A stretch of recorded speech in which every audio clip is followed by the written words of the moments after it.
Hello guys, welcome back to a new vlog. അപ്പോൾ ഇന്നൊരു birthday ഫങ്ഷനാണ്. എൻ്റെ ബെസ്റ്റ് ഫ്രണ്ട്, ബെസ്റ്റ് എന്ന് വെച്ച് കഴിഞ്ഞാൽ ഏറ്റവും ബെസ്റ്റ് ഫ്രണ്ട്, സിസ്റ്റർ എന്ന് തന്നെ പറയാം, രേഷ്മയുടെ മോൻ്റെ ബർത്ത്ഡേ ആണ്. ഈ രേഷ്മി ഞാനും ഫ്രണ്ടാവുമെന്ന് വെച്ചാൽ ജോബിന് മുമ്പോ ഞങ്ങൾ രണ്ടുപേരും ഒരേ ബസ്സിനാണ് പോകുന്നത്. അപ്പം അങ്ങനെ കണ്ടിട്ടാണ് ഞങ്ങൾ പരിചയപ്പെട്ടത്. പിന്നെ ഞങ്ങൾ അങ്ങനെ ഫ്രണ്ട്സായി, നല്ല ബെസ്റ്റ് ഫ്രണ്ട്സായി. പറഞ്ഞു പിടിച്ച് വന്നപ്പോൾ അവർ മുന്നേ താമസിക്കുന്നുണ്ടായിരുന്നത് എൻ്റെ വീടിൻ്റെ തൊട്ടടുത്തായിരുന്നു. എൻ്റെ പാരൻസ് അവരുടെ പാരൻസൊക്കെ ചൈൽഡ്ഹുഡ് ഫ്രണ്ട്സാണ്. ഞങ്ങൾ പരിചയപ്പെടാനായിട്ട് അബുദാബിയിലെ ബസ് വരെ എത്തേണ്ടി വന്നു. അപ്പോൾ ഇന്ന് തൻവിക്കിൻ്റെ ബർത്ത്ഡേ ആണ്, ഫസ്റ്റ് ബർത്ത്ഡേ ആണ്. എനിക്കും അവൾക്കും ഏകദേശം ഒരേ മെൻറ്റാലിറ്റി തന്നെയാണ് ഈ ഡെക്കറേഷൻ്റെ കാര്യത്തിലും അങ്ങനെ ഇങ്ങനെയൊക്കെ. അവളവിടെ നേഴ്സാണ്, അവൾ സ്കൂൾ നേഴ്സായിരുന്നു. ഞാനും സ്കൂളിൽ തന്നെ വർക്ക് ചെയ്യുന്നത്, പക്ഷെ ഒരേ സ്കൂളിലല്ല, രണ്ട് ഡിഫറെൻറ്റ് സ്കൂളിലാണ്. എൻ്റെ സ്കൂൾ കഴിഞ്ഞിട്ട് ഒരു സ്റ്റോപ്പും കൂടെ കഴിഞ്ഞിട്ടാണ് അവളുടെ സ്കൂൾ. അപ്പം ഞങ്ങൾ ബസ്സിലിരുന്ന് ഒരു 1 ഹവറോളം ഉണ്ടായിരിക്കും. ബസ്സിൽ കയറിയാൽ തൊട്ട് ഇറങ്ങുന്ന വരെ ഇങ്ങനെ ഇരുന്ന് വർത്തമാനം പറഞ്ഞുകൊണ്ടിരിക്കും. വീട്ടിലെ വിശേഷങ്ങളും നാട്ടിലെ വിശേഷങ്ങളും അബുദാബിയിലെ പ്രാരാബ്ദങ്ങളും അങ്ങനെ അങ്ങനെ അങ്ങനെ ഞങ്ങൾ നല്ല ഫ്രണ്ട്സായി. അവിടെയൊക്കെ എന്ന് വെച്ച് കഴിഞ്ഞാൽ ഓരോ സ്കൂളിൽ വർക്ക് ചെയ്യുന്ന എല്ലാവരും മലയാളികളൊന്നും ആവില്ല. എൻ്റെ സ്കൂളിൽ ഞാനും വേറൊരു കുട്ടിയും കൂടി മാത്രമേ മലയാളീസ് ഉണ്ടായിരുന്നുള്ളൂ. അവളുടെ സ്കൂളിൽ ഇതേപോലെ അവളും അവളുടെ ഓപ്പറേഷൻ മാനേജറും മാത്രമാണ് മലയാളീസുള്ളൂ.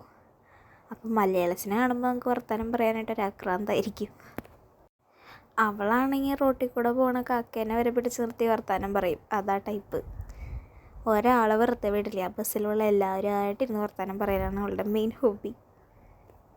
പിന്നെ ഞങ്ങൾക്ക് ഒരു സിമിലാരിറ്റി ഉണ്ട്. എനിക്കവൾക്കും ഈ ആർട്ട് ആൻഡ് ക്രാഫ്റ്റ്, ഡെക്കറേഷൻ, മൈലാഞ്ചി ഇടുക അങ്ങനെയുള്ള കാര്യങ്ങളൊക്കെ ഭയങ്കര ഇൻട്രസ്റ്റുള്ള കാര്യമാണ്. ആ കാര്യത്തിൽ ഞങ്ങൾ രണ്ടുപേരും ഒറ്റക്കെട്ടാണ്.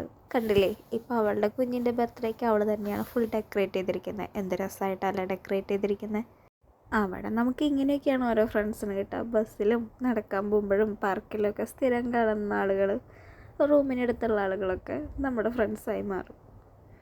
ചിലപ്പോൾ ഇതൊന്നും ആവണമെന്നില്ല, തൊട്ടപ്പുറത്തുള്ള റൂമിലുള്ള ആളുകൾ മിണ്ടാതെ വരെ ഇരിക്കും. അതൊക്കെ ഡിപ്പെൻസ് അപ്പോൾ.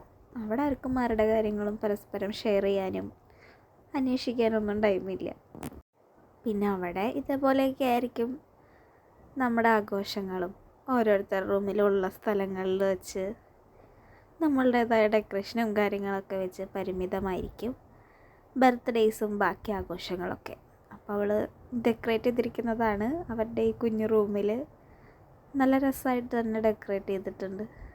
കുഞ്ഞിൻ്റെ ഫോട്ടോ വെച്ചിട്ട് ബർത്ത്ഡേ പാർട്ടിന്നും പിന്നെ അവരുടെ ക്യൂട്ട് മൊമെൻറ്റ്സ് ഉള്ള ഫോട്ടോസൊക്കെ ഹാങ് ചെയ്ത് ഒരു വാൾ ഫുള്ള് ഡെക്കറേറ്റ് ചെയ്ത് അങ്ങനെ വളരെ അടിപൊളിയായിട്ടാണ് ഡെക്കറേറ്റ് ചെയ്തിരിക്കുന്നത്.